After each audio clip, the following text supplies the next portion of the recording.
All right. Let me try one more time. If it doesn't come up, then we will do without PowerPoint. So there we go. I cannot find it for some reason. Oh, here it is. Wonderful. So just want to take a moment to welcome each one of you. And I know we are here, we have high expectations. I would have wanted to hear a bit of those expectations from the poll and also where people are coming from.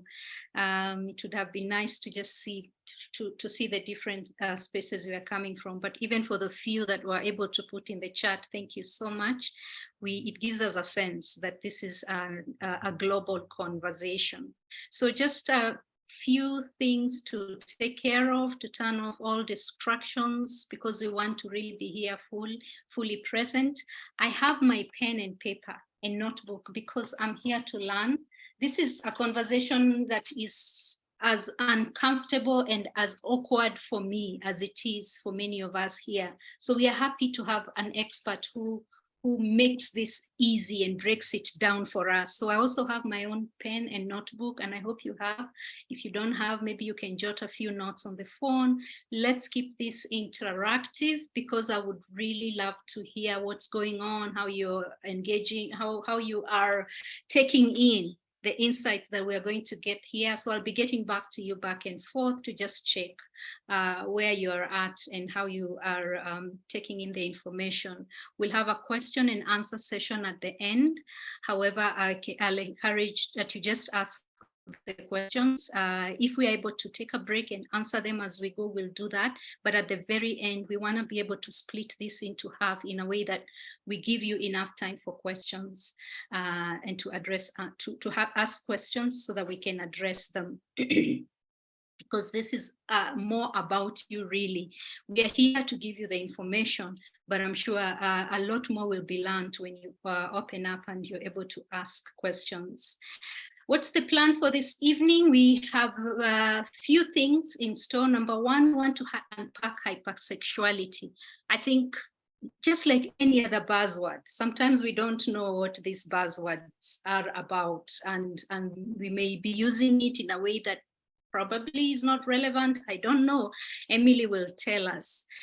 Then we'll talk, and in the process of unpacking hypersexuality, we'll also be talking about just how to understand 21st century children, what's going on with them, what's coming at them, what are the buttons that are pushing them towards certain tendencies, and how does that, then what's the implication for parenting space, in the parenting space and in the child caretaking space.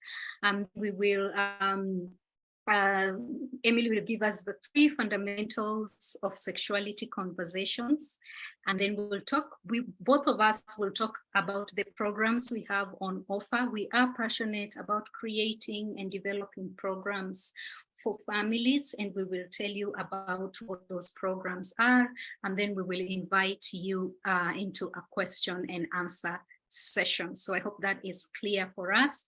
A little bit about me, for those who do not know me or haven't met me before. My name is Dr. Carol Chakua. I am a mom. I am a therapist. I also practice as a parent coach. I have founded Stawi Camp for Wellbeing. What we do is we curate emotional wellness and parenting programs for children and their parents. Parents in quotes, because I believe parents are anyone that is in a nurturing space. You may not have had children, you may not have raised them, but if you are in a nurturing space, a space where you have people that you are mentoring, that you're raising, as a teacher, as a social worker, as a youth worker, as an older sibling, okay, as a supervisor, as an employer, all of us, I usually just put all that as it's a parenting space. And our vision at Stawi is to build or nurture a community of caring adults who are committed to creating spaces for all kinds of children to thrive. And so having conversations like this is one of the ways that we are building that community. We are very big about community. Let me take a moment to just invite our guest today, Emily Ochieng. She's a family sex educator. She's also the program manager at Teen Table Talk. And her mission, I love just the way you have put it, Emily, to empower sex positive homes, because there's a lot of negativity, even for me, negative energy when it comes to having conversations about sexuality. So empowering sex positive homes in Africa. So I love that as well, because it's really contextualized to our settings. I'm sure you probably will talk about how maybe you're being told these things are Western and all that, and just debunk that, and let us know, what it is, we can contextualize these things into what is comfortable and what aligns with our values by making the conversations easier for parents, preteens, teens, and young adults. I definitely want to be part of that conversation where I'm able to do it easier. My son is 14. Again, because I'm not a man, for me, I find it even more awkward, to have those conversations. So I'm really looking forward to what it is that you're going to tell us this evening. And allow me to stop so that we can now get started or continue, because we already started. So welcome, Emily, and welcome to this conversation, Candid Conversation this evening. I just want you to tell us what you do and why you do it. Thank you, Dr. Carol, for giving me this opportunity to come and be part of the Candid Conversation. I'm excited, as well as all the parents are. You always learn something every day, even from the parents themselves. And so what I do is, I usually call myself as a family sex educator. I have several names because I do several roles, but of importance today is the family sex educator. And why it's family is because family is the center of nurturing children. Family is where learning starts. Family is where learning is continuous. Family is where learning takes place in comfort, without boxes, with all manner of things. It's not structured, it's not examinable. You can bring in humor and everything else you have in this space. Family is where learning takes place with connection, because beyond, you're bonded by love, you're bonded by connection. So it's the center of having such candid conversation. And that is why, for me, family is the focus. And as psychologists and scientists will tell us, is a brain of a child matures at 25. So you can imagine you have 25 good years of conversations, which I think is a very beautiful space. So what I do is I empower parents to come from the shell, and so to make it easier for them to have conversations. And I know most of the time you're used to people telling people, come teach my child. So this is a different dynamic where I'm not telling you, bring your child to teach. Okay, sometimes I still teach those children because we need such openings, but the main focus is for the parent to do them, because then the dynamics are, it's endless opportunities, it's endless bonding. The child, every day your child grows. So my child who was yesterday is different from today. So it means the kind of conversations I need to have need to change with the child changing. So if then I fully depend on an external person to do it for me, how possible is it to have an external person do that every day? It's impossible. Even if you have the entire money in the world, it's literally impossible. And so that is why it's important for us as parents to empower ourselves to have these kind of conversations. So that is who I am, and that is what I do in a nutshell. Okay. Thank you. What really excites me about what you do is your focus on parents, because that's also the sort of journey I have walked, where initially I had children come into my space because they needed to be fixed. And I'm sure that's what happens even for you. Probably they tell you, talk to the children, okay, in a very detached way. And, that's not even from a blaming space. It's just that those are very uncomfortable conversations. And just like the way we see teachers do a good job with our children, and we're like, even a child will tell you, no, teacher so-and-so said this. So we sort of find ourselves pushing that conversation to teachers or other people as well. And what you have said for me is important, because what you're saying is that family is where bonding happens. Family is where relationships are built. Family you're still the family. For the 25 years the brain is being developed, family is the constant in that space. But then, even now, those neuroscientists are telling us that the brain doesn't fully develop until 31. Yeah. Others are saying it never stops, continues to develop.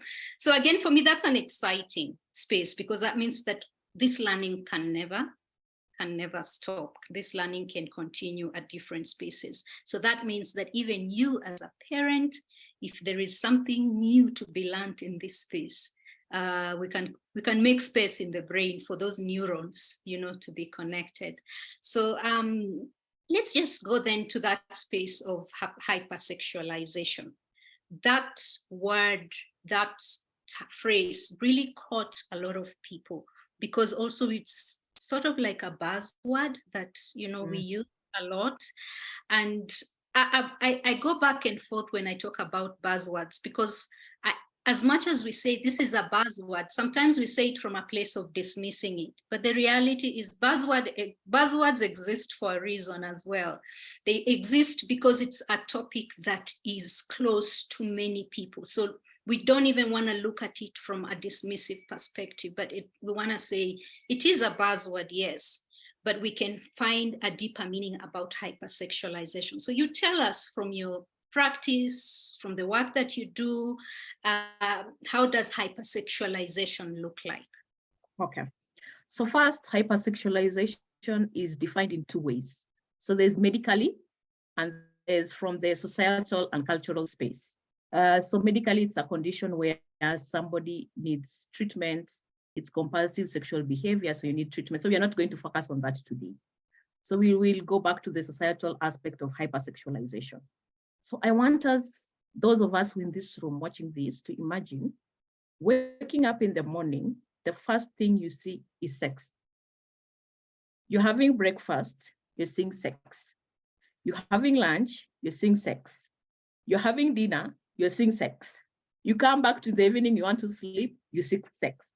So basically what it means is that you are bombarded by sexual images, you're bombarded by sexual conversations, you're bombarded by everything sexual at any one point. So in putting picture to it in a reality, so for example, when I wake up, for those of us who go to the phones, you can go to your phone and the first thing you see is a sexual conversation or sexualized image of something. I walk out, the billboards are sexualized. So it's a conversation. I switch on the TV, now even the cartoons have been sexualized. So the content everywhere I'm consuming is basically sex and sexualized conversation. I go throughout my day, as in there's no one day, I turn on the radio, it's all sex conversation. So sex conversation and sexual images and sexual depiction of the human being has been made in such a way that a child who is born now, we're calling them the generation, the alphas, they are born in a way in which everything they see is all a sexualized image without their brain being ready for those kind of conversations. And so that is what hypersexualization is in a very nutshell. So the fantasies, so now you'll find even for me to sell a spoon, I have to pose in a very sexual way for me to sell that spoon, because then otherwise it will not sell. As in even the basic things that we have to do, we have to sexualize them for them to happen. Even for when you'll find for us to do some programs, you may be forced to, some people go to the extremes to be very sexualized so that people come to your program, because our brain is now constantly used to sex and sexual imagery, that if we have any different kind of thing, it's very off. So that is what hypersexualization is. Okay, so waking up, you have all these images that have been sexualized. Just help us understand how that plays out, for example, in cartoon. Okay.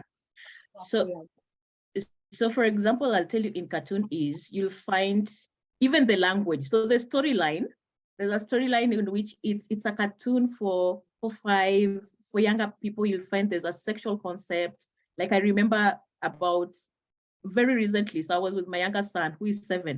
So he was watching this cartoon and that was kissing without really aspects of consent in it and everything.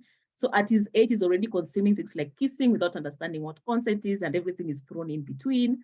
The language itself, we find some are very sexualized. The storyline itself, there's the story of cartoons, marriages, kiss, relationship, all those things are in the cartoon.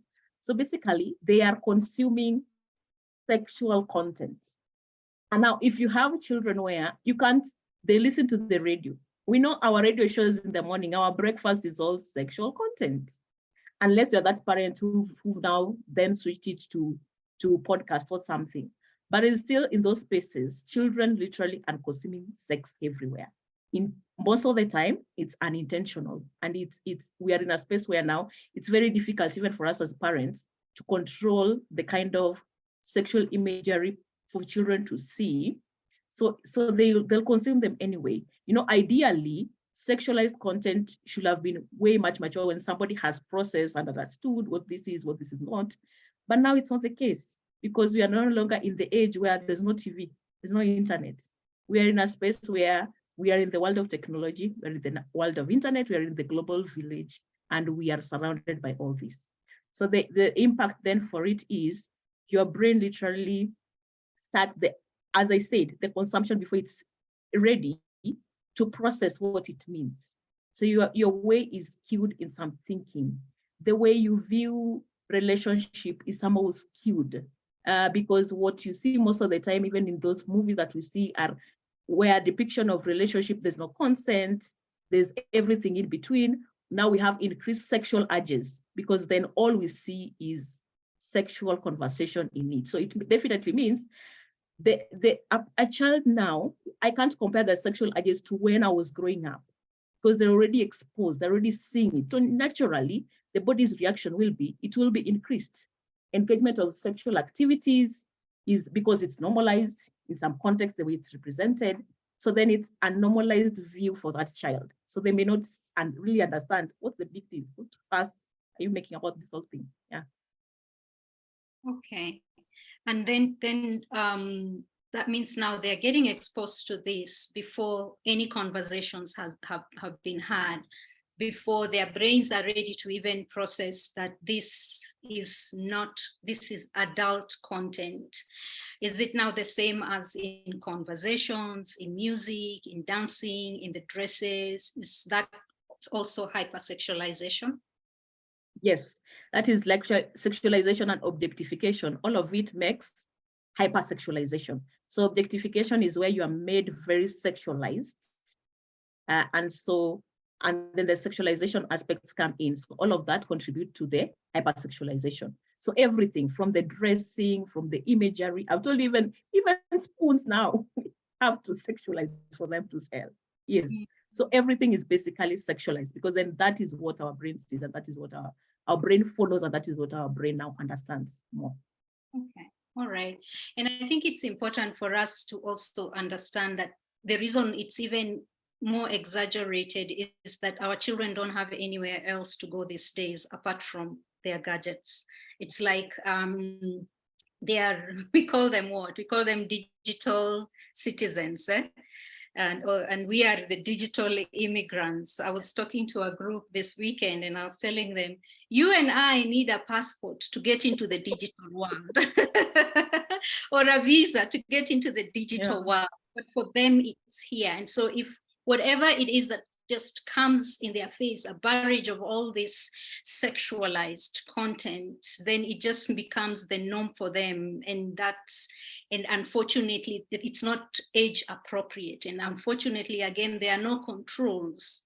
Okay, you were telling me something about what's on TikTok now. Can you share a little bit about that? So we find we are in online spaces where we have rules, but we still bypass the rules. So for example, we know Pornhub, is a porn site, and there's a disclaimer to read that is a porn site. So if I went on Pornhub, I would have intentionally chosen to consume porn. But now TikTok has brought these lives where now people are having live sexual, what do you call it? They sexualize those spaces, and there's no disclaimer to read. And if you see like some of the history of this, TikTok was initially made primarily for teenagers. So it means even the kind of audience it has. Okay, now adults are there, we are many, but then it was primarily for teenagers. But now they're in that space where they're going to be bombarded by this consumption, and this is all they see. Like today, I was speaking with a teenager, and she was like, "Yeah, all I see in TikTok is twerking." So you see, without, even if they do want to consume, by default, the world has made these spaces for them. So therefore, in a nutshell, is the society is already sexualized. We cannot have this conversation, because whether you like it or not, your child is consuming sex content. That's the truth. Your child is not living in a silo. Your child goes outside. Your child interacts. So even if you're the parent who plays gospel music from morning to the evening, because your child goes out and interacts, by interaction, your child consumes the content of the people they're interacting with. So by extension, your child consumes everything else their friends consume, which you can't control. And we cannot lie that we will control 100% what our children consume. That's a false narrative. We cannot also lie that we are the only source of information for our children. Our children will have different sources of information. And as parents, we must start by acknowledging that. So then the only thing is, then instead of letting them consume things without intention, then we have to turn the conversation to be very intentional. So then the child understands the world might create all this picture, but it's very different from what is real. So you're starting to drive your child to understand and see the world may be different. What I see when I open my door may be very different, but this is how the conversation is. So they have the two picture and they're able to make a judgment because they have an understanding. So they're not bombarded. They're not thrown out to the world to go and learn. They're not thrown out to the world to go and experiment and find out on their own, because they've been guided through the process of, you will never make sexual decisions for your children, by the way, but you're guiding them so that when they need to make those decisions, they will make healthier decisions based on the framework that you help them develop. And that is something that parents need to be aware of, even in this age. I know you want to ask me the next one, but before I ask, is sometimes most of us are scared. I'm going to break their innocence. You know, if I start having all this conversation, what am I creating? Remember, I've told you, we're already consuming it from breakfast to the evening. So whether they're talking or not, we are consuming it. That's one. Two, innocence is not brought by lack of information. So innocence is brought by choice. So I choose to be the choices I make me innocent or not innocent. So it's by choice. And I cannot make choices if I don't have information.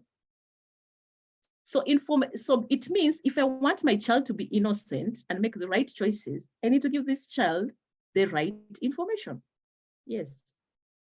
Yeah, I'm glad. I mean, that's really what I was getting to, because it's scary. You know, we're like, give them the information, then they're going to be, you know, now they'll be curious, they'll want to explore.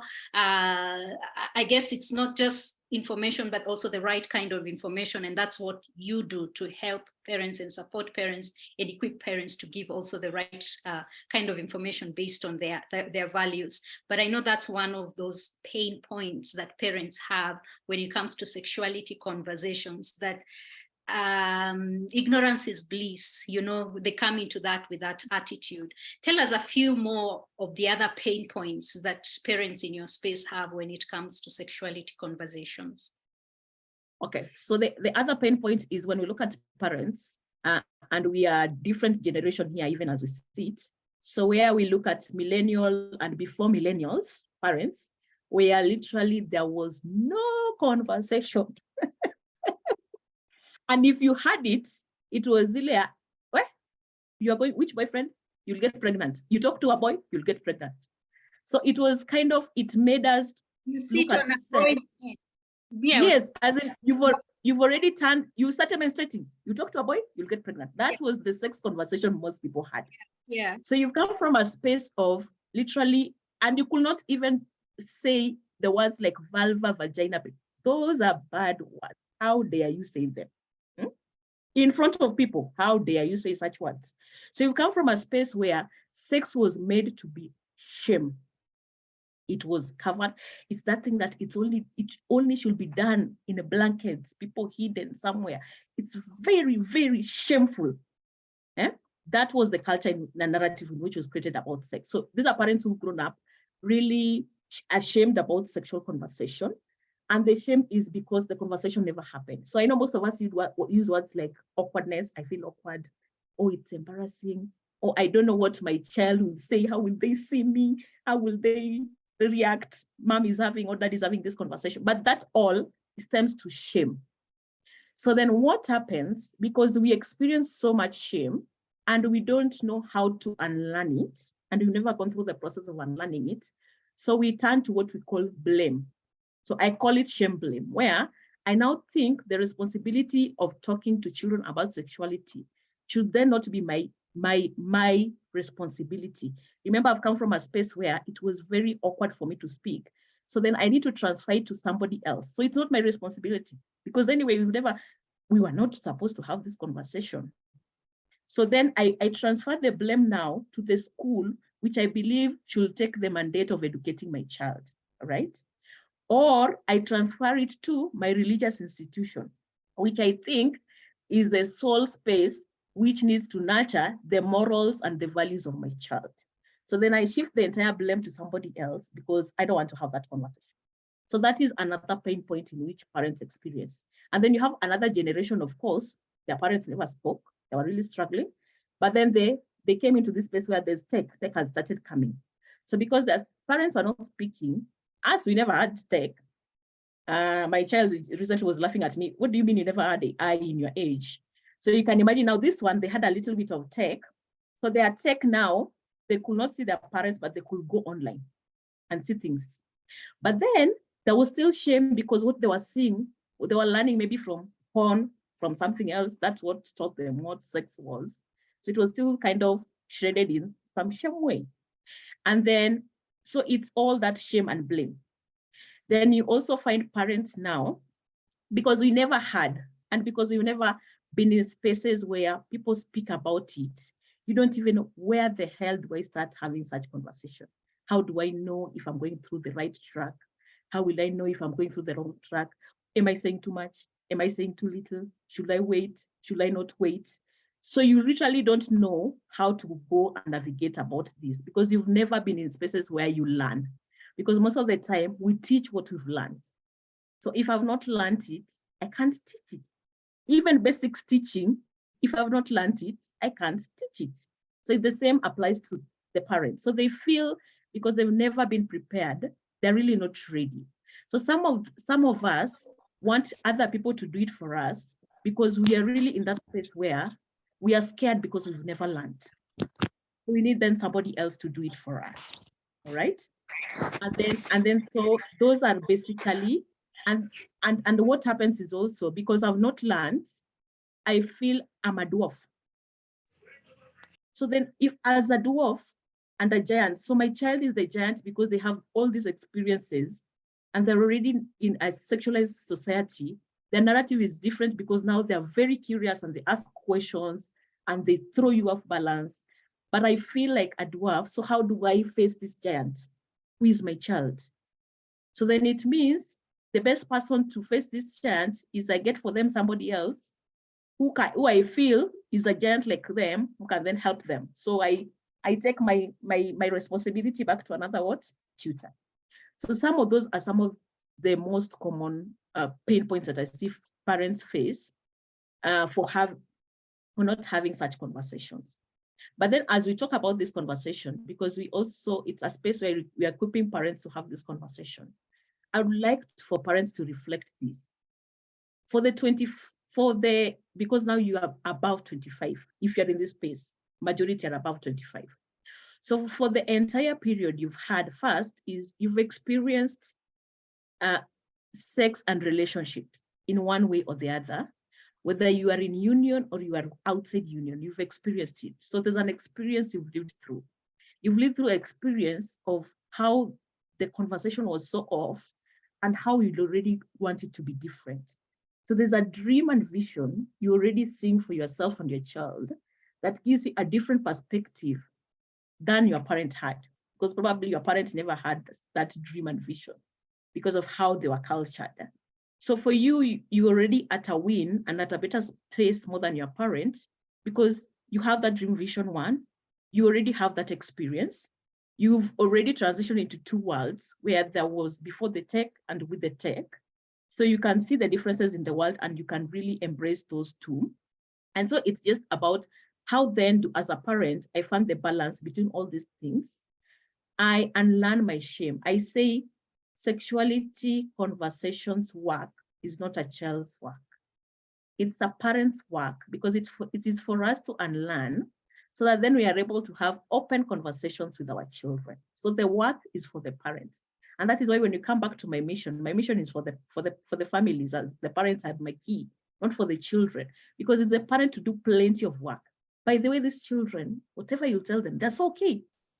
And the shame you're feeling is not because your child, how they'll see you, it's because how you see yourself. So you've seen yourself that if I say this, it will make me look so bad. It's you who's seeing that. The child is not seeing. Them, they just want the basic information. They want the connection. They want the conversation. That's all they want.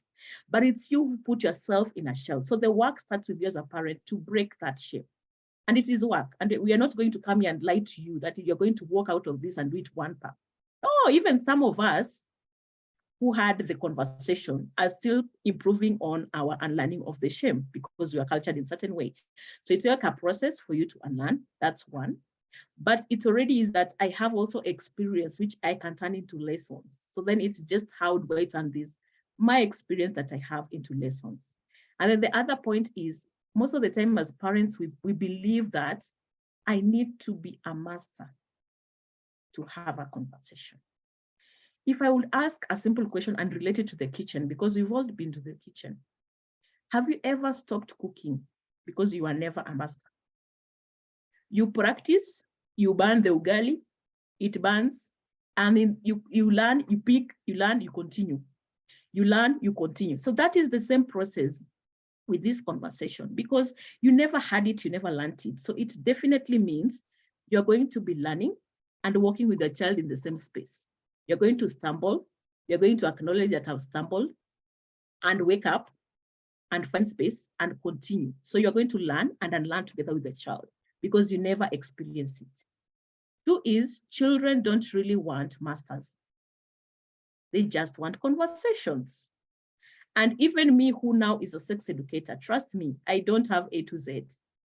And at life, I said I have A to Z. I learn every day. You'd learn every day. The questions, and because you can never be a master, because experiences, remember, change. So a child in 2 months may bring a very different experience that I may have never known.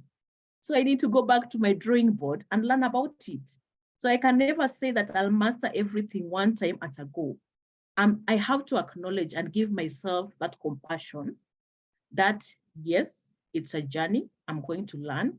I'm going to learn it with my child, because if I wait to be a master to start teaching my child, it means by the time I'm starting, my child would have already had grandchildren. So that meets the point, yeah. You know, because even when they have grandchildren, you probably will still not be a master. You know what I'm saying? Yeah. But I think you're raising very important points. One, I like that you're giving us hope. You're telling us the fact that we kind of coming in from two worlds, then we are in a better position because we are seeing where we are coming from. And as much as the world we are in right now is unfamiliar because we are immigrants, but we have that the advantage of actually being able to see both worlds, and that is not necessarily a bad thing. It's very hard to believe that, okay, because we just know what we know. We don't even want to know about this other world that we are trying to fit in, the world of our children. But that is hope you're giving us is also that even though our children for sure have more information than we have, like for real, when it comes to the world of tech, they have more information than we have. we can still be a voice of influence in their lives. And we need to be able to take that position, because that's how the hierarchy is set up. That's why we are older. That's why we are the ones through which they came into this world, that we can still be a voice of influence. And that's one of the things we really talk about in our sessions as well, that you, no matter how far you have gone, you can still be the voice of influence. Maybe you need to do a little bit more work, not maybe, you need to do a little bit more work in terms of cultivating that relationship, because it's from the relationship that you're able to be influential. So, you're also telling us to look into our hearts, you know, and check into our cups. The phrase that I like to use with parents is, what's in your cup? Okay, so if it's shame, we need to figure out how to unlearn that shame and release.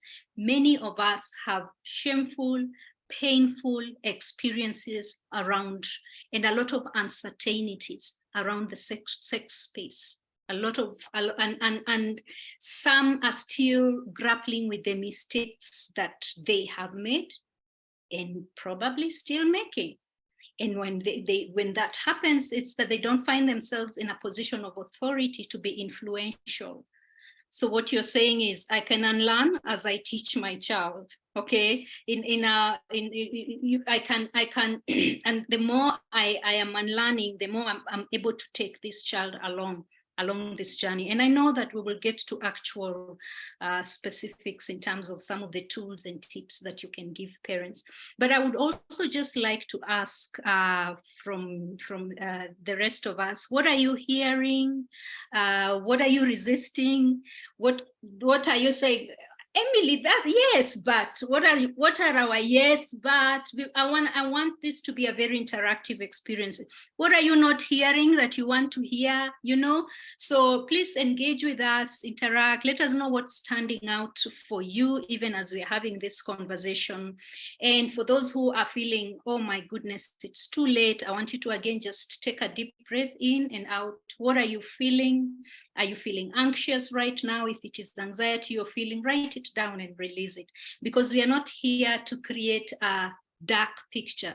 We are hoping that by the time we leave, you may not have the perfect tools, but at least it will open up a door for you. It will ease in something, it will soften something for you to begin to have those conversations. So, so I just want, I don't know if there are any comments, anything that has come up. Wangari, you can read out if there is. I really want us to be able to have enough time to ask the questions, but you can begin to ask those questions now. But again, I just want, we said we wanted to also just paint a picture of what is going on with the 21st century, with a child in the 21st century, just to loop in with what Emily is saying. We need to realize that we're raising these children in a space that has less community focus. Okay, compared to how we were raised, compared to how our parents were also raised. And I always like to say that community, being raised in a community setting, community really brings connection, and connection is the mother's milk of mental health.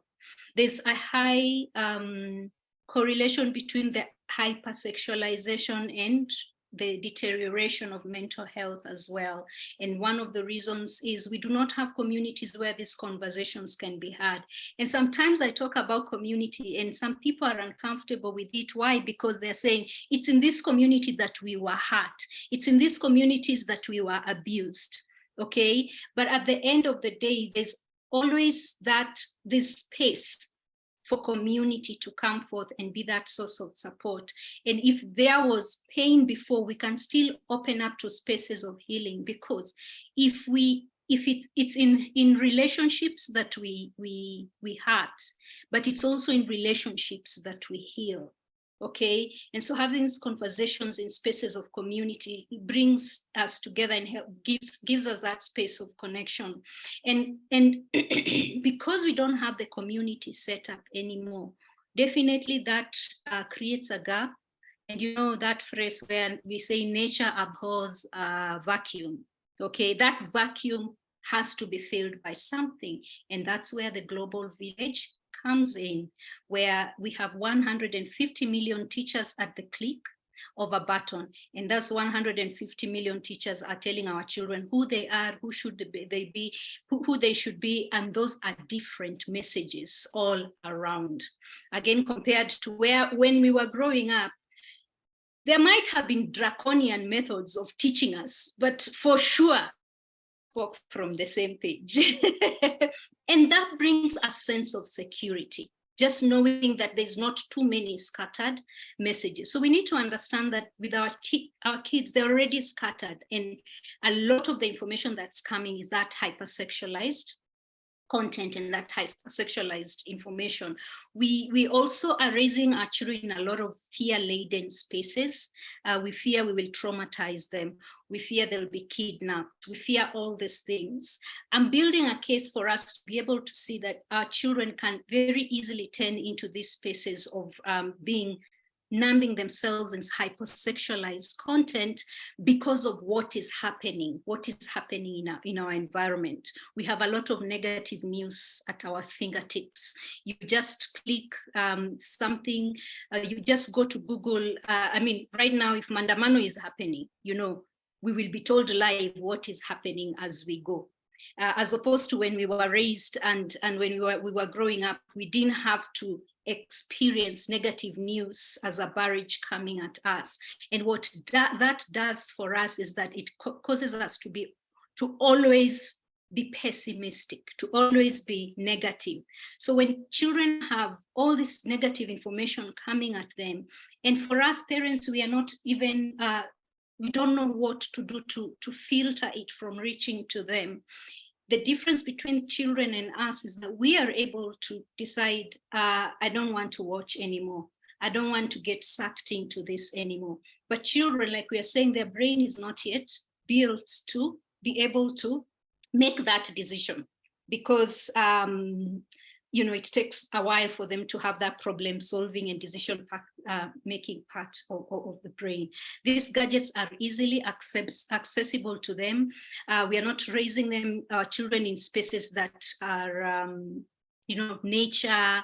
They are not able to connect with nature. And so because of, again, what do we call them? Concrete jungles. I live in one. I live in a concrete jungle. But as we were growing up, we were able to connect a lot with, grass, with trees, with air and all that. And all those things, I want us to know that all those things add up to the mental health of our children and to the fact that they will tend more and more towards content that's hypersexualized, because that's exciting for them. That's something that can numb them very, very easily.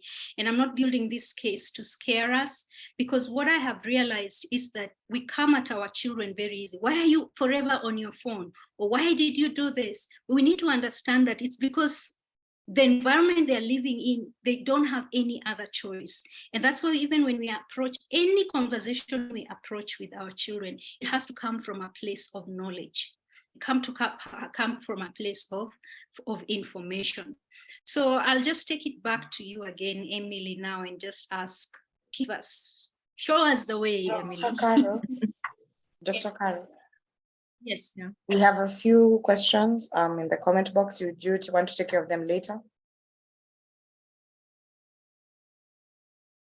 Dr. Carol is muted.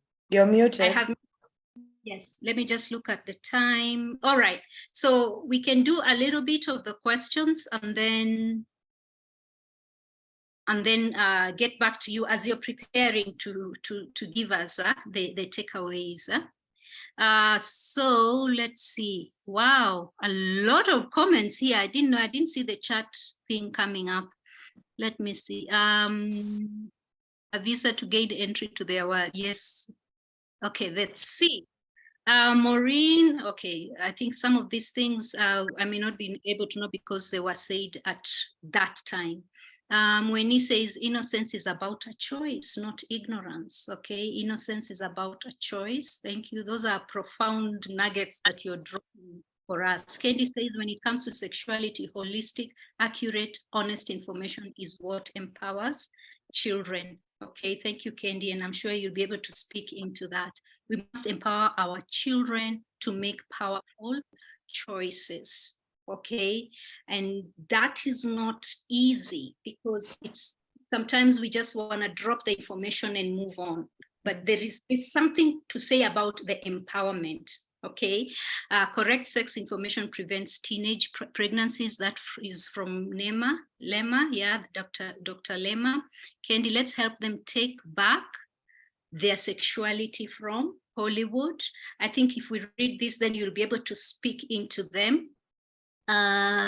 Daniel says we need courage and the language to begin this candid conversation. We need to know what's relevant for the different ages. So you're taking that. Absa said, kindly assist with pointers on how to have a candid conversation with our kids regarding sexual topics and learn the shame. How is our restructured sex mind fitted to an encultured view in all the foundational pain points? This is from Kirindi. How is our restructured sex mind fitted in an encultured view in all the foundational pain? Turning that around in adulthood would need a checklist. Okay, we've got to start somewhere. Yeah. And learning, I would appreciate if the clip could be shared via email. Yes, we will have it available. Overcoming the shame and sometimes the feel of inadequacy would be a beginning point. Very, very important. It again always has to start with us. The question, how can one learn the shame? Maybe you can speak a little into that. I feel it's easier to start with a younger child. How about a teenager who is in a space of thinking? They know it. Good questions. It's never late for the right directions from Jacinta. Teresa, you're doing a great job in easing me to continue having this great conversation with my preteen. Thank you, Teresa. I know we've had these conversations elsewhere, so I'm glad that it's shedding more light. Hypersexualization and mental health. Yes, definitely. There's a correlation there. Do you have any laws in Kenya that bring into context the control of a hypersexualized society contents to our children? We'll see if that is something we can answer here. Only women bear the shame about sex in Africa. Boys seem to be cheered on. Sexual ventures. Yeah, that is sad, and maybe also it's very contextual. It could be that also boys, maybe they're just not able to speak it out as well. But that is your experience. Thank you for sharing. Imagine the attitude the son may end up having towards girls in this life. That feeling of inadequacy when it comes to conversations, but we can't bury our heads in the sand, need to sustain these conversations. Kerubo says, hurt people. If sex is still a taboo topic, we are not talking from the same scripts with institutions that are also responsible for forming our children. So there's a call for us to collaborate. As much as we are saying the family is the basic unit. So this will remain a challenge for our bombers and institutions of learning.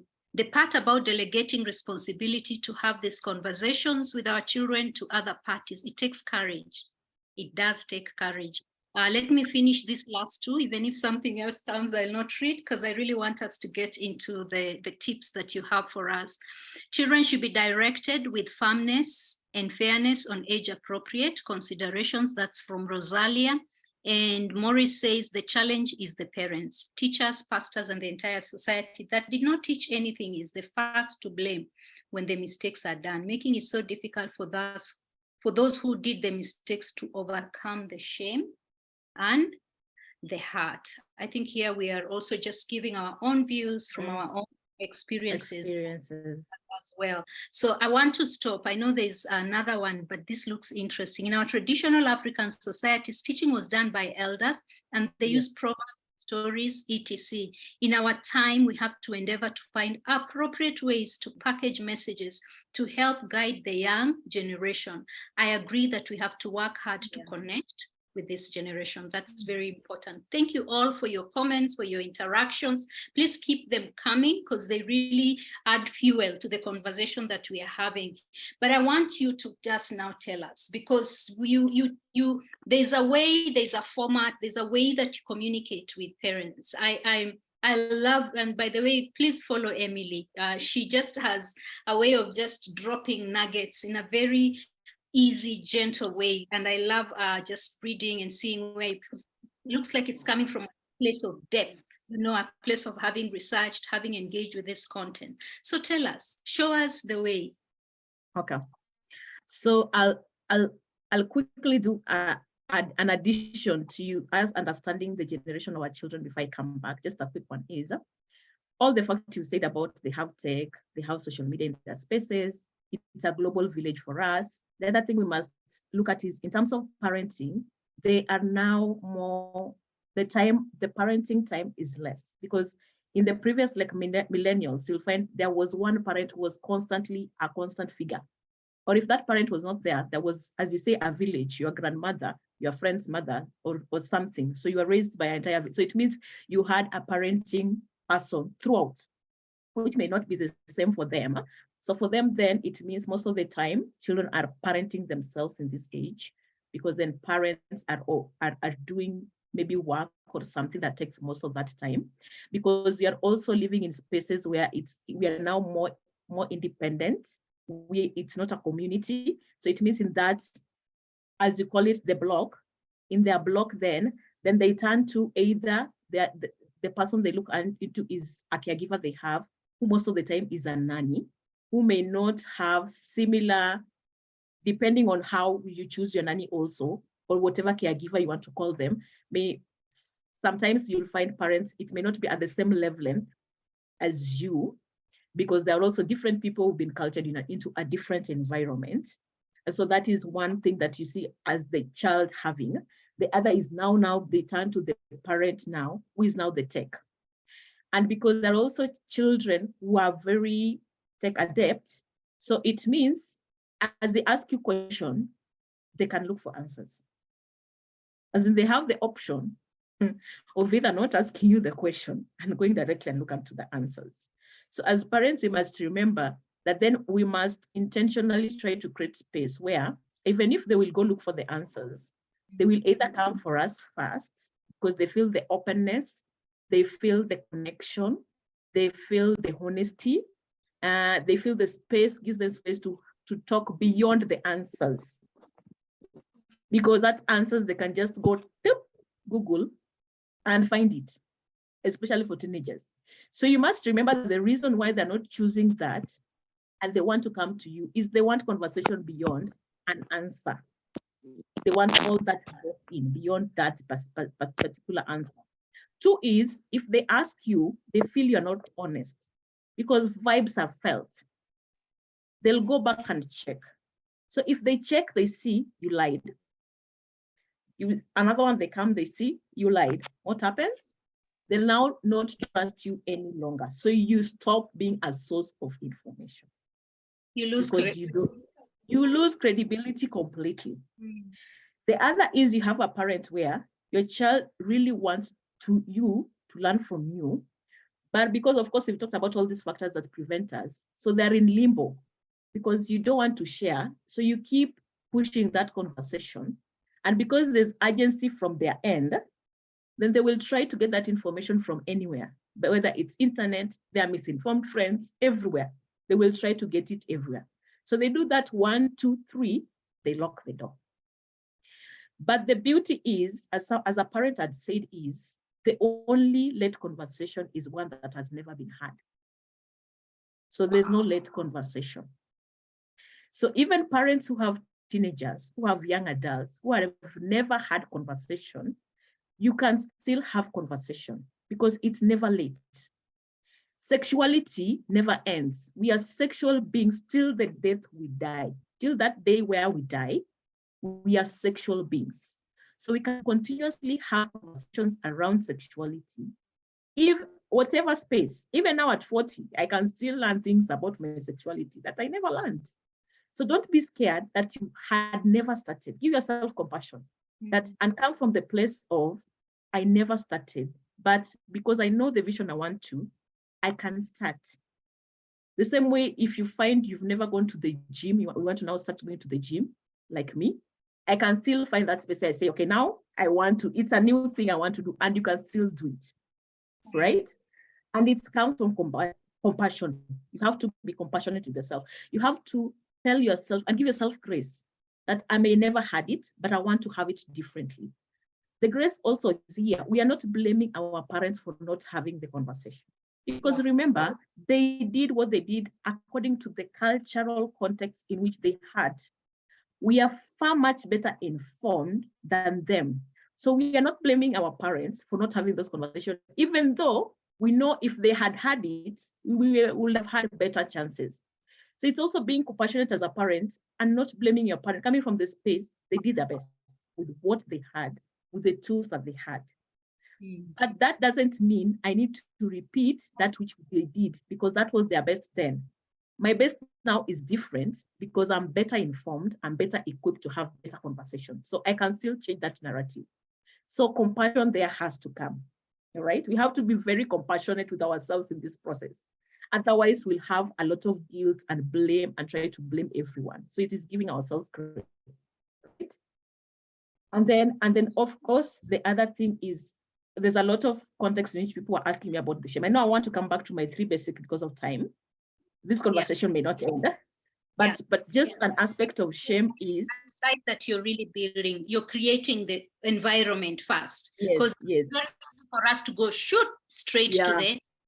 So thank you for that, for bringing it. Yes. So the aspect of shame here is number one, coming to, and that's why I say sex education starts with the parents' work. And it's a lot of work. So the first is acknowledging, I never had it right, but I want my child to have it right. I usually give parents this picture yourself on a line, on a line. So there's point A to point C. So point A is where there was zero support. Point C is where there was support. And when you picture yourself, most of the time as parents, we put ourselves at A. But then I want my child, when they're asked the same question in the next 10 years, they will tell people, I'm thankful my parent had this conversation. So I want my parent to be at C. So to get myself from A, where I had 0 or very minimal, to C, it's work for me. And that work now includes acknowledging. We have to acknowledge that we never had it. It starts from there. But I want to have it. Because if you don't acknowledge, it's very difficult to have. We are going to blame people. So we are not doing this to blame anyone. We are doing it to better ourselves. So when you acknowledge that, then ask yourself as a parent, how do I then need to change? Just sit, start asking, how do I feel about this sexual conversation? So most of the time it's scary. And it's because we don't have time, it will not make you sing. But one of the easiest activity I tell parents, because that's where shame comes from. The first part of shame is our body parts. Because we've sexualized everything, we've literally even sexualized our body parts. Yes, we have sexual roles, but they're roles beyond sex. So my breast is not only sexual, it has other functions beyond sex, right? Same applies to your vagina, your vulva, your penis, your anus. So the first basic step and how to deal with it, this is, I'm giving you one of the simplest exercises. And even if you don't take anything from this, take it and do it, it will change your entire perspective. Sing to yourself every morning and touch your parts that you considered very taboo and very private, right? Start mentioning it to yourself. Because if I don't have the courage of calling my breasts and calling my vagina, how am I going to teach my child about her vaginal health and her breast health? How am I going to speak to my son about wet dreams, penis, and erections if I can't tell to myself? So it has to come from that space first. So that is a very simple, if you do it, by the way, any parent who is here can go back and tell Dr. Caro 1 month from now what that meant for them, that exercise. Start it in English, start it in Kiswahili. Get the courage and then try and say those words in your mother tongue, because your mother tongue makes it even more awful than any other language, right? Then the next bit, as then parents, is of course, then we need to know what's the next part. So I've said you're working on yourself as you work with your child. So if you have all that, it's easier to have conversation with younger children because they're really still free. The canvas is still very open. So for them, it's easier. And because we feel they don't give us those looks of, put us, bring the emotion because we've never had them. So for older children, it might be a bit difficult to start having because then they've already put some box. Okay. So come back to acknowledgement. Acknowledge that I've never done it right because I never had the wavelength to do it right. Honesty. We try to make it so complex because we want to hide. There's no hiding. It's acknowledge. Yeah, I never did it right. I never had the capacity to do it. But now I want to change the dimension. I want to change the dynamics of having this conversation. Because as much as I'm scared, because I never had it, all right? Sometimes sharing your experience help your child also see the context of why, all right? So sharing that I never had it, I was never able to, but now I'm ready to learn. And I believe this is an important conversation because it affects all of us and our future, and we will learn together. So starting from that place, for older children, acknowledge that is the first basic step. And there's no other way to do it. You literally just have to, and then they will see it from a different, so they will see you as coming from a place of change. Right? You never had it, so you're coming to them from a place of change. So as much as they, and remember also, as a parent, you're coming to them as a place of change, you're not forcing. So stop forcing this child to accept you as a changed person. It's going to be a process. So acknowledging that I've told my child, but they will also take process to also embrace the new me. Yeah? Is being compassionate for yourself as a parent. So this conversation, for the first time, will look so awful. It's okay. We'll learn and we'll go along the way. So giving yourself those dynamics, I think, are very basic places in which you can start. I know the knowledge is enormous. You can't finish it all in this time, but that is a basic start for any parent. Okay. Now back to the basic of then, how do I have this conversation, right? What are the most basic things? So beyond, most of the time, we only think of sex education as sexual intercourse. So let me go back a little. So we only think of it in terms of sexual intercourse. That is the only sex thing we know. But then sexual education is anything about human being as sexual beings. So we are sexual beings. Right from birth, we are sexual beings. So that means anything that will influence me. So that's my mind, that's my emotion, that's how I relate with people, is still about my sexuality. How I relate with myself is still about sexuality. Because if I don't do it right for myself, I'll not do it right, then the next relationship is family, friends, then outside relationship. And then now, of course, puberty and development, and then we have now sexual intercourse and reproduction and etc. So because parents are really at different spaces. For parents who are younger, of course, the basic conversation is not around, and the start of any sexual conversation is not around sex. It's around the building blocks to sex. Because those are the things that help children make choices. Remember, our main focus is to help our children make healthier sexual decisions. So what will help them is the building block to this thing about sex. Yeah? It's about then the three, I call them the three fundamentals.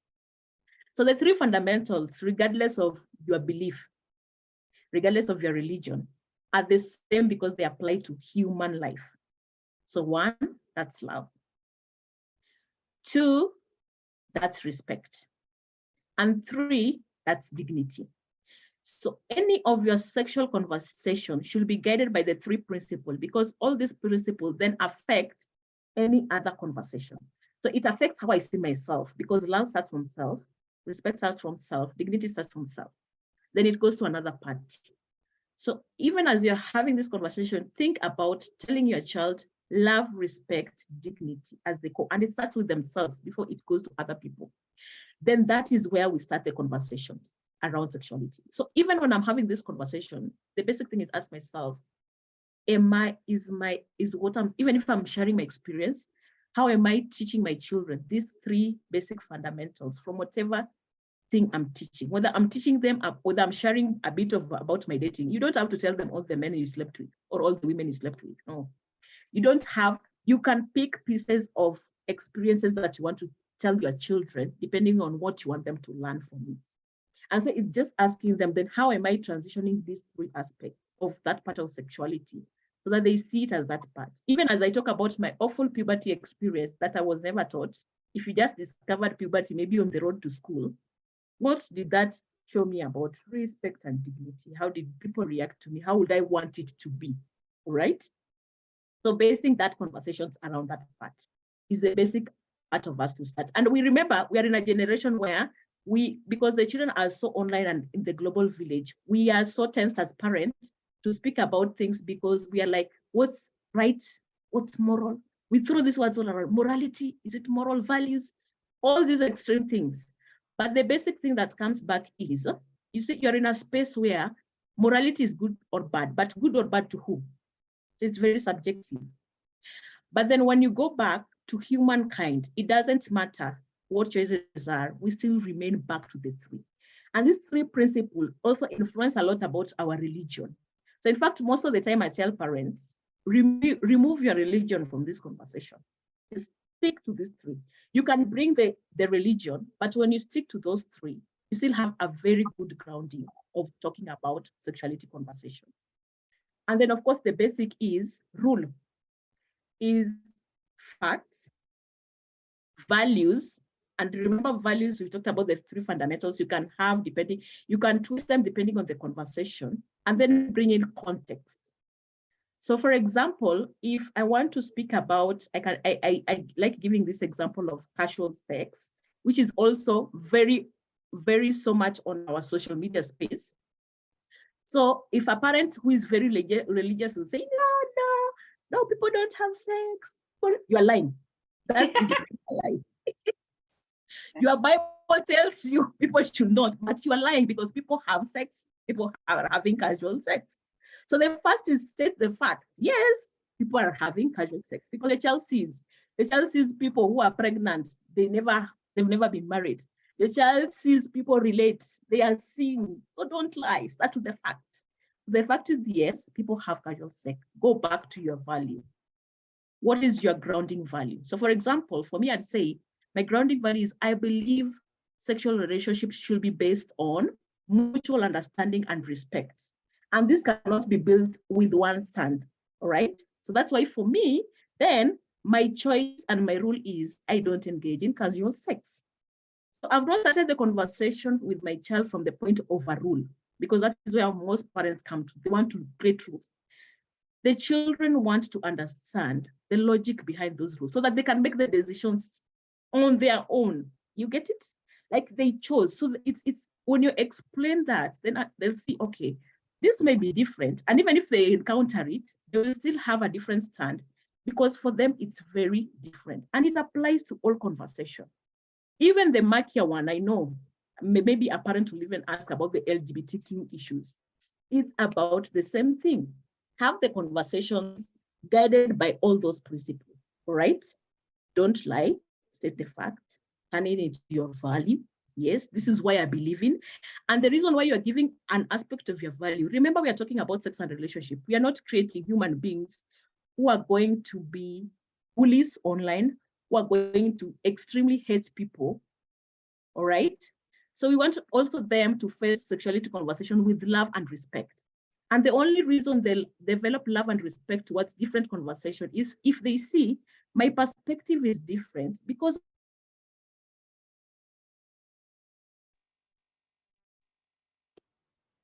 we lose them.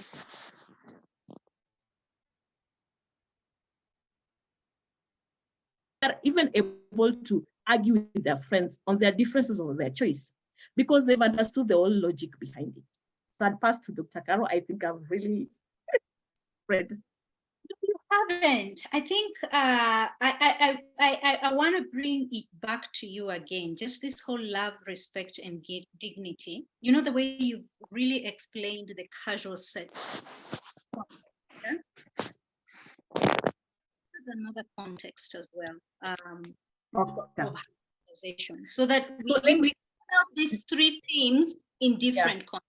Yes. So let me give a context that I know every parent would ask, which is about sexual orientation. So sexual orientation is what people choose to be in love with or not to be in love with. And the reason why it's a very murky discussion is one, we come from a context where we are very heterosexual, where it's man and woman and we know nothing else. Not that they weren't there, they were there, but they were under the water, right? So the only difference is now they are open. Mhm. By the way, these things used to happen even in Jesus' time. Mhm. It's only that now it's very open. So then as a parent, I'm conflicted is, I have a few, let me give a practical just context. I have some friends who practice this, but me, I don't believe in it. But if I say I don't believe in it, then it will be like I hate my friends. Or if I show that this, it may be different. So we are in that space. If I say this, what will my pastor think? If I don't say this, what will my pastor not think? I want us to go back to the basic principle of fact, values, and then context. So the reason why we need to speak about sexual orientation is now every movie, almost all, have sexual orientations conversation.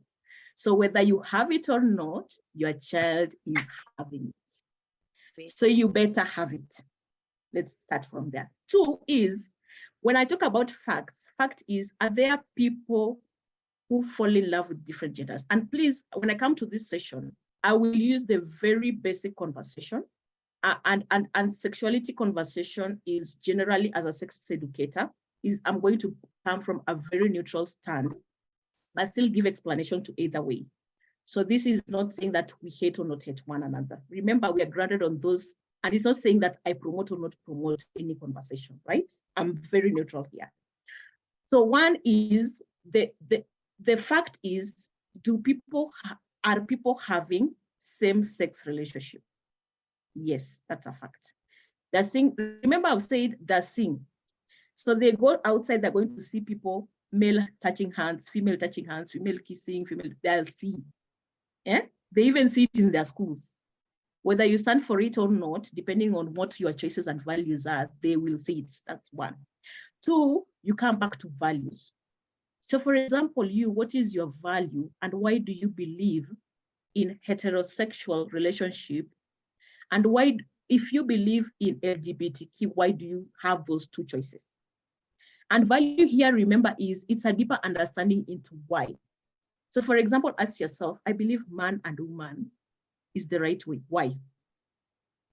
And when you think about it, try to remove the Bible a bit before you bring the Bible back. It's okay, you can base your values based on, I'm not saying you can't base your values on religion. You can, and it's very okay. But it's coming back to what's the why behind it. If you believe otherwise, what is your why, right? So I'm giving these 2 dynamics. So what are the why into it? So in our African context, so if I'm a parent who for me, it's heterosexual, but I want to still teach this lesson with love, I'm going to say to my child, yes, I've seen it. It's something that is coming up in our African spaces. You may see it in movies, you may see it in schools. But the reason why for me it's a different conversation is because I'm guided by maybe my African culture. I'm guided by my religion, which I believe says this. So for me, regardless of what happens or what people make their choices, because sex is a choice and is very personal. And even you as my child, you will choose very personal choices. But the reason why for me this is why I take this stand, is because these are my beliefs and these are my values, right? And I believe in them because of 1, 2, 3. So you explain. So don't start by coming to a rule of don't do this, because then when you start with don'ts, you block conversations, right? If I'm a parent who I'm pro it, because yes, we have parents who are nurturing that they're pro, they're open, whichever way is okay for them, is also asking yourself a deeper question. Why? Why are you open? Always, before you have conversations with the child, ask yourself those why. Why is it that for you? Then that grounds your value and discussion towards it. Then have it. Because as much as we are having our stance, right, and even as much as we say we'll try to policy and put all policy and governments if we are against it, the reality is sexuality is very personal choices, right? And people experiences are very personal. That's the reality, right? So, but I want my child, when they will make that decision when I'm not there, to be guided by some framework. So helping them understand all this conversation. And as a parent who has teenagers, it is very important for you to also ask about their experiences.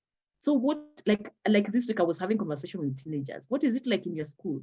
Is it happening? Yes, I see 1, 2, 3. Yes, this, they'll tell you, all right? Because also we come into a space where these children don't understand why we are fighting so much and we have so much hate. Yeah. Here we are pretending to be loving people. Yeah. So we must have conversations from loving, and whether those values, my values are very different, I can still speak with them with love and respect so that my child understands and sees them. It's from love and respect, and that's why my perspective is different. And that is why for me, I have a 9 and I'm not, it's not a 6. So the only way they'll understand that is by you coming from those conversations. So also prepare yourself as a parent for those conversations you're going to have, such that then when I approach them with my child, I'm very informed and I have all the basics behind it. All right. And if you want to bring your values and religion to it, you can still bring your values and religion, but just don't just come and quote a verse. Explain why it was chosen. Because even your own Bible and religion explains why those particular choices are. If I'm free, I don't have religion. I'm basing my conversations around human being and human being as sexual being, as the dignity and love. I can still base my conversations around those. So parents, don't be scared about speaking about it. You don't have to create hate on any, because if you're very hateful, you're bringing a child who's also hateful. But then how can we be hateful and we're saying we are practicing love, respect, and dignity, right? So then you can still have the conversation, and very sober conversation, and your child will still understand your aspect. The problem is we are so scared to have it that then we leave our children to be influenced by every other thing that is outside there. Yeah. Is that good, or you still want me to do another demo of the facts and the values and everything? One more. I don't know about, do you have one more that you can break it down? I have. You have many. I mean, I think pulling the actual examples out of the principles, and I hope we are learning, I hope we are getting a lot from this. So I'm not asking because we are not getting, I'm asking because there is, we need as many as we can. Okay. But that makes a lot of sense. I think one of the things for me that I'm getting big time is, yes, we have our values. How about the why? And sometimes we as parents don't even know why.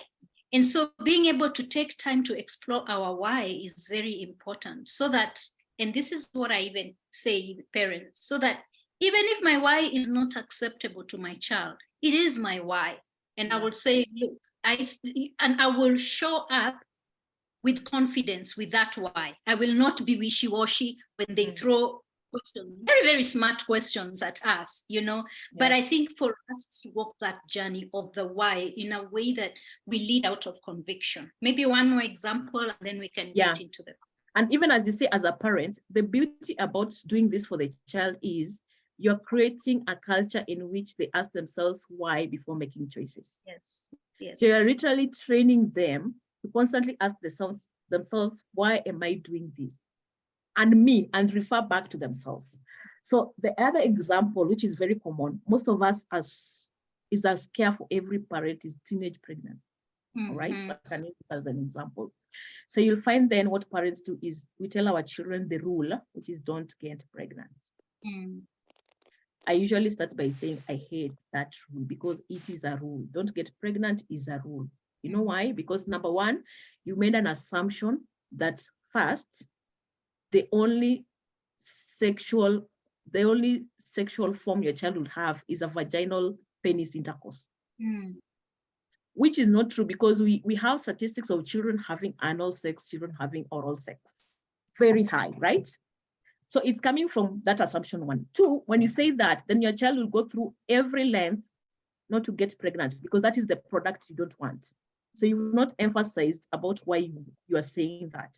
So your child will go to the extremes of, we have P2, where they'll constantly consume P2.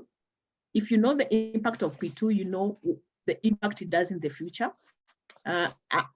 Two, they'll go to quacks to do abortion, because remember, the only product their parent has told them is, don't get pregnant. And then we assume that the only consequence of sex is pregnancy. That is not the only consequence. There's STI one. Beyond that child getting pregnant, what is that consequence of pregnancy? So I usually tell parents, think about costing pregnancy, not just as about the product. Think about the value to that child in terms of their social life, the educational life, the emotional life. Think about the consequence to the unborn child. So what is the impact of a child carrying a child? Have those candid conversations with your teenager, because they also need to understand, if I'm not ready and I bring a child, what is the impact to that child? Because it's also not, I'm bringing another human being into the world. So then when we've talked about that, so I've said no rules, right? By the way, in any of my teenage session, if you understand, I never tell them don't get pregnant. But by the time they leave the session, they have made their minds because we've gone through the process. So first is, and this is very high level. So first is now the fact, people do get pregnant.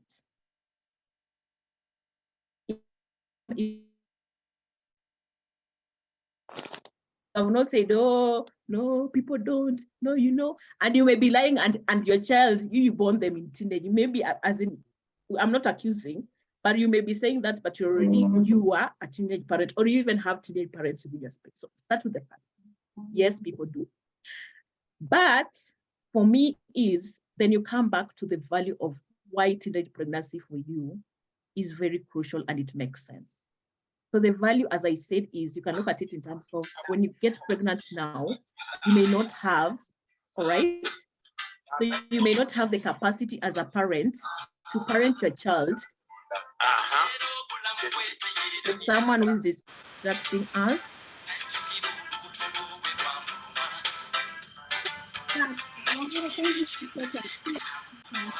Angare, can you help us?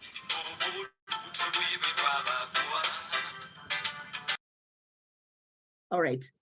So yes. So the thing is, you then the value is, why are you saying don't get pregnant? So go back to the value, and the value literally, this one you can even base the value in terms of, as I said, the consequences. So the consequences can be the social consequence. You'll miss out all these things in life, the healthful sexual consequences for the child, the consequences for the unborn child. So I've based all that conversations around it, right? And then now when I bring that whole context, and then you'll say, that's why for me, it's really don't get pregnant. As in, that's why it's very important that you avoid and put yourself in a risky situation that will make you pregnant. And pregnancy conversation is for both boys and girls, parent, right? Yes, sometimes we focus so much on the girls, we forget that the boys are literally parents. We need to start holding each accountable and start speaking to our child, even the boys, about the consequences of teenage pregnancy. It's very important. Yeah. That's why I've heard you say in other spaces that these conversations should be had both, this thing of separating boys and girls. If you give me one, I know we are very about, just give me 1 minute and let me address the parents. So as a sex educator, most of the time parents come and ask, oh, do you have a girls only class? Or do you have a boys only class?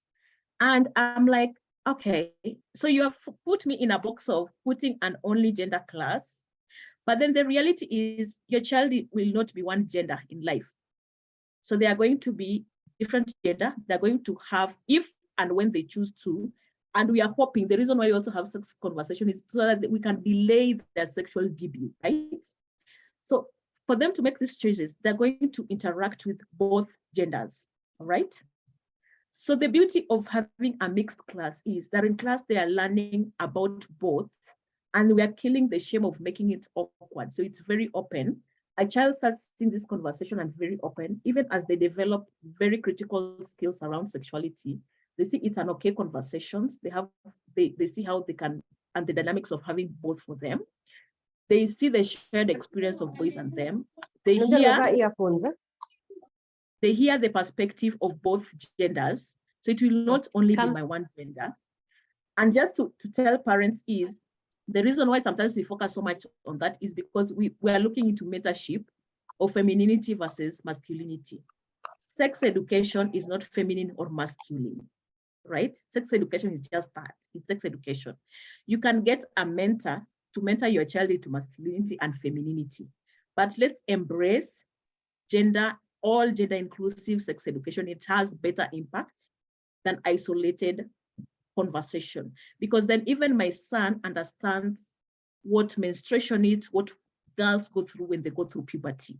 My daughter would understand every challenge that a boy goes through, and they will be more empathetic to each other, because then they've understood each other's pain points and lessons. That's very important. When we go back to gender conversation, and this is one of the scary things for parents, is I think I should not have sex conversation with my son because I'm a woman, or I'm a dad and I should not be having sex conversation with my daughter. Sex conversations are not gendered. I can talk to my son about penis, wet dreams, everything. And even if he's dating, the challenge around dating, a father can talk to their daughter about all the same. It's also about, because the culture made us feel it's very awful. Remember my shame culture thing? But it's just for us to unlearn that it's okay for you to have conversation. And whichever parent, if you're parenting both parents, because there's some spaces which it's both parents having conversation, whoever feels easier should go first. So don't wait. If you're a man, if you're the male parents, don't wait for the female to start. If you see she doesn't have the courage, start. If you're a lady, don't wait for your male partner to start the conversation with your son. If you're the comfortable one, just start. So it's constantly reminding ourselves that sex conversations are not gendered. And if I may give people a quick view why. For me, my entire sex conversation was done by my dad. We were 9 girls. He did his best in the entire age in which he did. And in fact, I think he gave us the courage to have this conversation because he had it with us. My puberty lessons I had with my dad before I turned puberty, because he died when I was 13 years. So if he hadn't started having those conversations, it would have been a very rough year for me. So imagine I lived with the conversation that I had from 0 to 13 years. My mom, up to now, if I mention sex, she'll run. So had my dad waited for my mom to have conversation with her 9 girls, what would have happened? So embracing them, whoever parent is ready can start and kick off and tag the other person along. If you are 2, if you're not 2, you can practically give yourself the courage, remind yourself. And when you're giving yourself the courage, remind yourself of what is the impact of not having this conversation. Yeah. So what is the impact of me not speaking about it? Right. I constantly tell parents that sometimes this is how I weigh my shame versus consequence. So I ask myself, okay, I feel shameful, but what is the consequence of it? Then it gives me courage. It's like the way you say, nitafanya kazi yoyote, I'll do any job because I need, you know the consequence. So in the same way, reminding yourself is, if I don't do it, then what is the consequence of the other part, right? And as I summarize and throw back the ball to you, is also to remind the parents is, as much as we say, of course, it's a learning that should happen in every space, in school and everything, but let's not wait to the school and the churches to have the conversation. Let's have the conversation. The school and the church will do theirs. If you entirely wait and the only lesson that your child is getting in school is about their physical change, I hate that, by the way. I hate that we think puberty lessons are about physical and menses. Yeah. That's another conversation. Breasts and hips and muscles and things like that. And we think we've done that and it's over. Wow.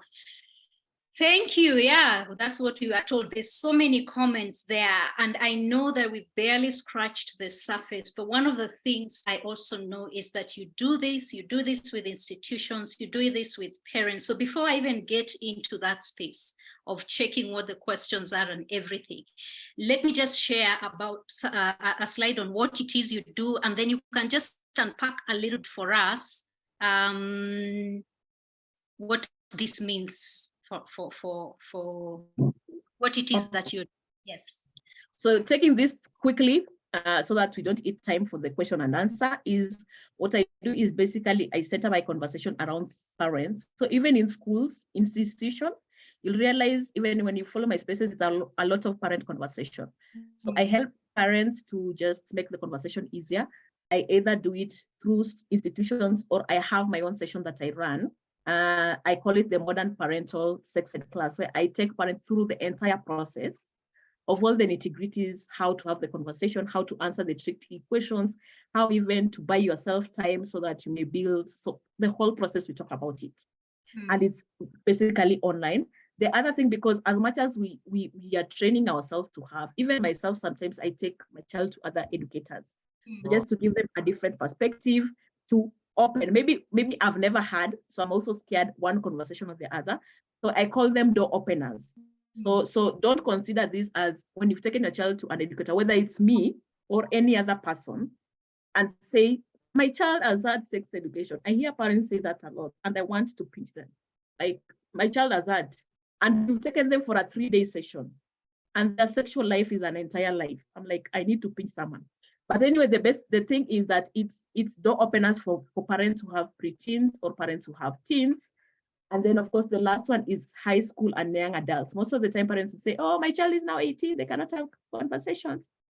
This is the age where children start experiencing relationships. This is the age where children go to higher institutions where there's a lot of rape culture.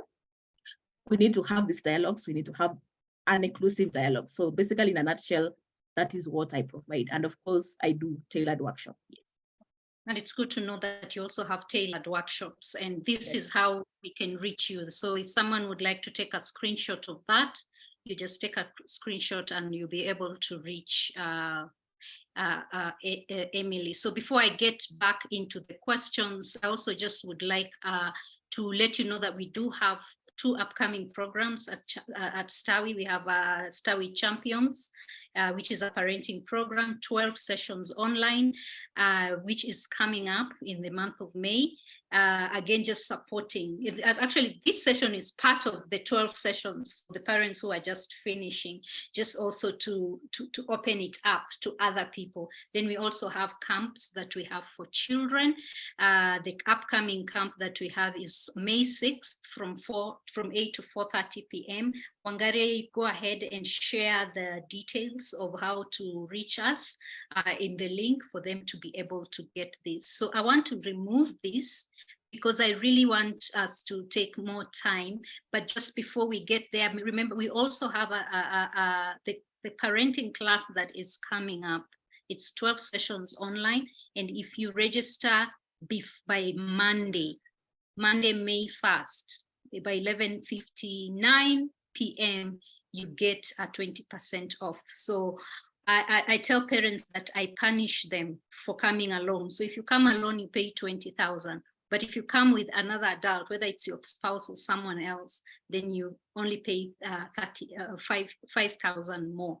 Remember, the sale ends on Monday.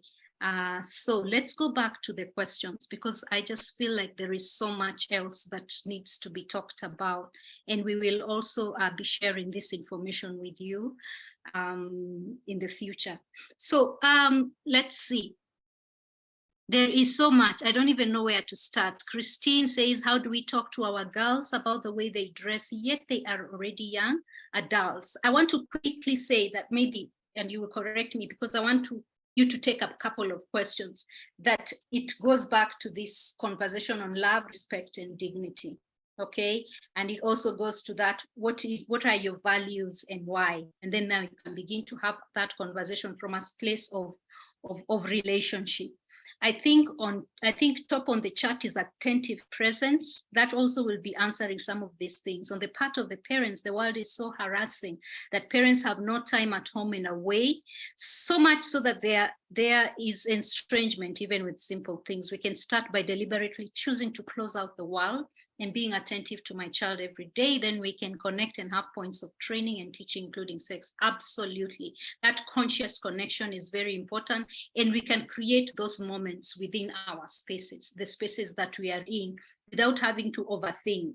Okay, connection forms the basis on which we can have these conversations. David Kimani says we need to stay positive, optimistic, even when we may be tempted to see doom all around us. That's true. And that's being quick to judge, complain, condemn. Our attitudes towards matters like sex may encourage the youngsters to open up to us or be open to be helped or guided. Our attitude creates the wall, okay, or lack of it. We also need to ask questions. What can we control? What do we have no control of? In which circle do we spend our time on? Those are good pointers. And what is shame? Where does it come from? Is shame always a bad thing? Okay, there is no good or bad emotion. I always say that any emotion is communication, that we need to check something. Okay, so if there's shame, that means there's something it's coming, there's somewhere it's coming from. And if we take time to explore where it's coming from, then we get the freedom that we need. That if I live with shame, then it prevents me from doing. It's what these emotions eventually prevent you from doing or make you do that actually is the bad part of it. So we need to then go back and ask, where is it coming from and what is it holding back me from doing? Practical advice, it needs courage though. Building blocks to sex, love, respect, and dignity. I think those are our three here takeouts. There's someone who asked when we start having these conversations and at what age.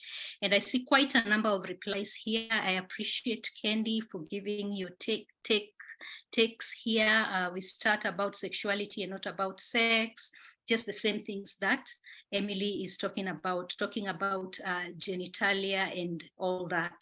And then after naming, invite them to ask questions. Always ask what it is that they are doing. So thank you for your answers there, Candy. Is there something you want to jump in, or can I keep going? Emily. Emily, you're muted. There's one where a parent has asked when is the right time to have sex conversation. Remember, I said sex conversation are happening, and it's not about sex intercourse itself. It's about the whole aspect. So it's then being intentional. And sex conversation are not lectures. The one who used to be put down. You remember that talk of, hey, that boy at 30-hour lecture. So it can be even 3 minutes conversation.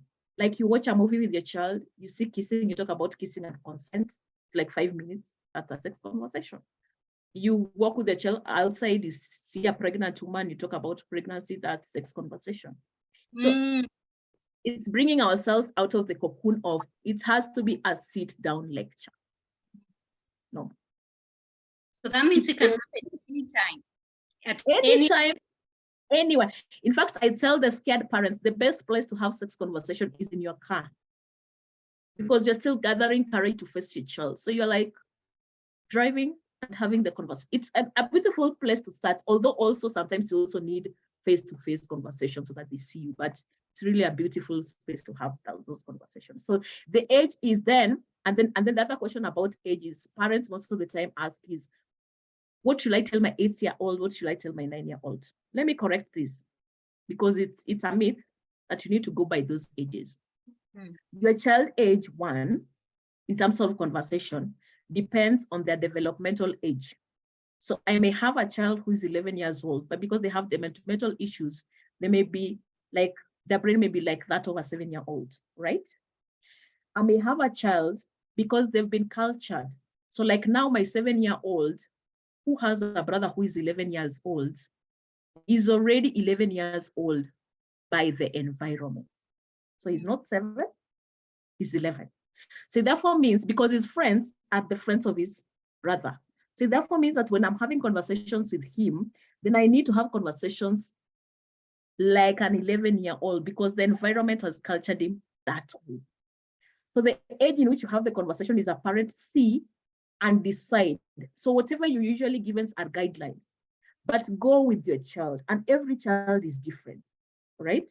Because you may find you have a younger child who is very mature, understand concept better than the one who is older. So maybe the one who is older needs to check a bit more. And then I saw somebody who asked about a question on special needs parents. The focus really is still back to your child.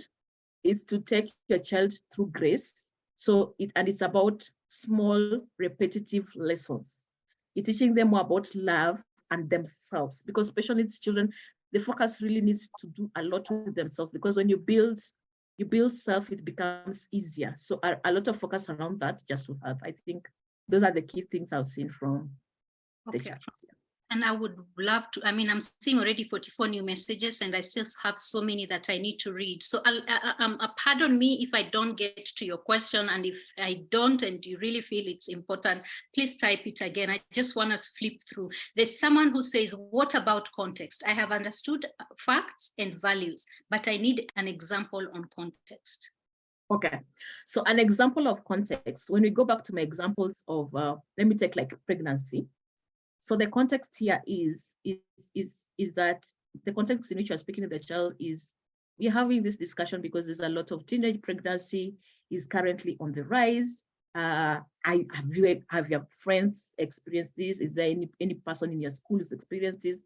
Do you have any friends in the neighborhood who have experienced it? So just trying to highlight what is actually happening. So context is what is actually happening, which ties into the fact, but then now bringing the fact that now, even though this happens, right?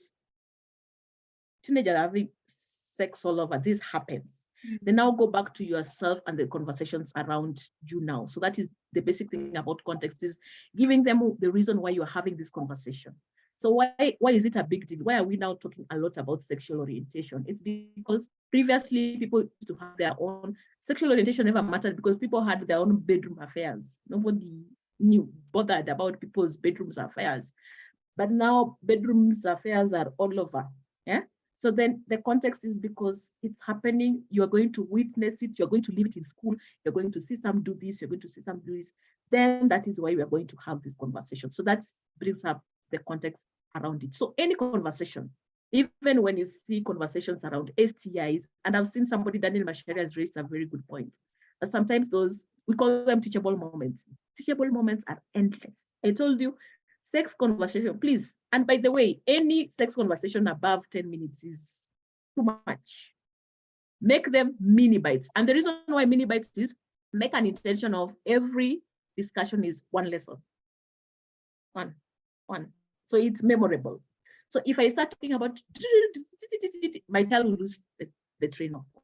So it's very minimal, very mini-skirts lessons. Context is give real examples. Even if you're talking about sex abuse, use experiences they see online, give them actual context to actually put it very real that they can see and have the conversation. And then contextualize in a way in which you're having this conversation. Maybe there's the back and forth that your child also need. And this is why it's important for us to have this. And I hope I've explained that. Yes, it has made sense, at least for me. I just want to pick out again, I will only sample. Pardon me if I don't pick yours. Sometimes that's how I feel when my question is not read. I'm like, oh, I didn't get enough. So please just forgive us in advance. Corazon says the conversation on sexual orientation with kids can also start from the different diversities we have. You know, so it's not just about sexual orientation. So she's talking about race, religion, for them to understand the different diversities we have. So yeah, don't start with the rules. Of course, we will share this. Just look out because you registered and we have your email. We will send this via email. Just know that it will be open for a while. We will leave it on for a week. So listen to it quickly, share it with the people in your space. I like this question. Okay, what if as a parent, I already did they don't do this and went ahead to quote religion? How now do I go back and begin that to discuss afresh? Ask how they feel, ask what they believe, because then it helps you see where you are at.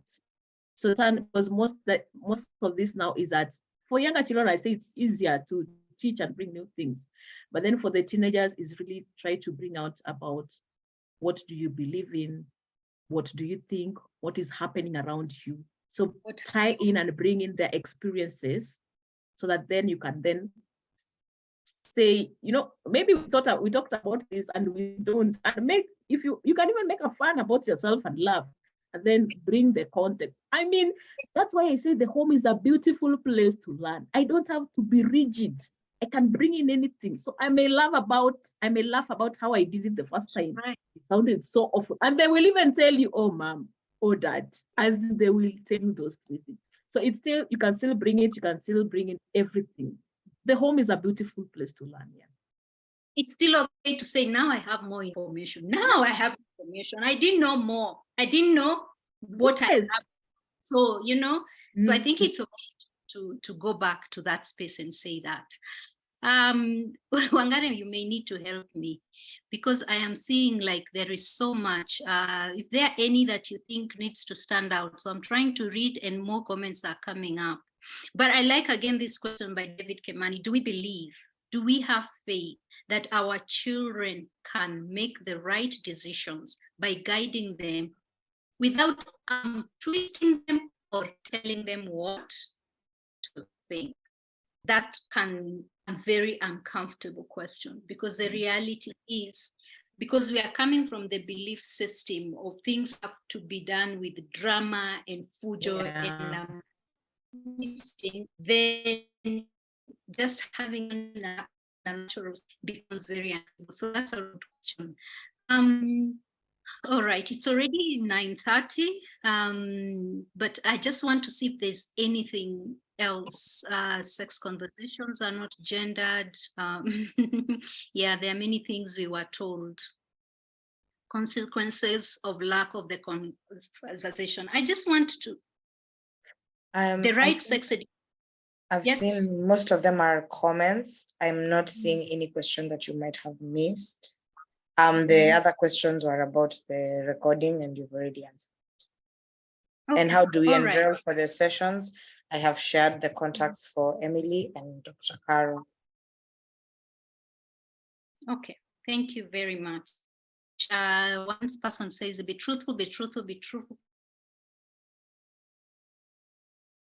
I think the whole point, thank you very much as well. I think the whole point for me, one of the bigger takeaways is one, it's not one talk. Okay, two, I like to say what you say, the only led conversation is one that has never been done. Number three, what is your value and why? Number four, unlearn the shame and allow this to be an ongoing conversation. And we are not going to move forward if we are not working on a relationship, an authentic relationship with our children. So thank you very much for coming. Thank you for engaging. I feel like we barely scratched. I've seen somebody saying, please do my example. I think we can't cover everything. And that is why we even have special classes to have endless conversation. Yes. Yes. So reach out to us. Our contacts are in there. Do you have any last words before we finish? The last one for me, for parents, is it's up to you to help your child develop their decision-making framework. It's up to you, the parents, to help your child. Remember, I've not said you're arm twisting, to help your child develop their decision-making framework. Yeah. It's up to us. And there's help, there's resources, and let's not feel overwhelmed about this conversation. Thank you very much, Emily. As always, I love having these dialogues with you, even outside of this session. I do learn a lot. I have learned a lot. And I'll also be one of those people who are re-listening to the video and rewatching it as we go. So thank you, everybody. Have a good evening. Look out for more engaging conversations, more candid conversations from this space. We'll be inviting other people. If you have ideas of people to invite and also conversation topics, please let us know. Remember, at Stawi, we are all about thriving families and connected communities. We want you to thrive in every space. You did. I saw someone here writing an email address. Because you registered via Zoom, we'll be able to send this video to you. Have a good evening, everyone, and God bless. Bye-bye. Bye. Bye. Thank you so much. Bye. Bye. Bye. Bye. Bye.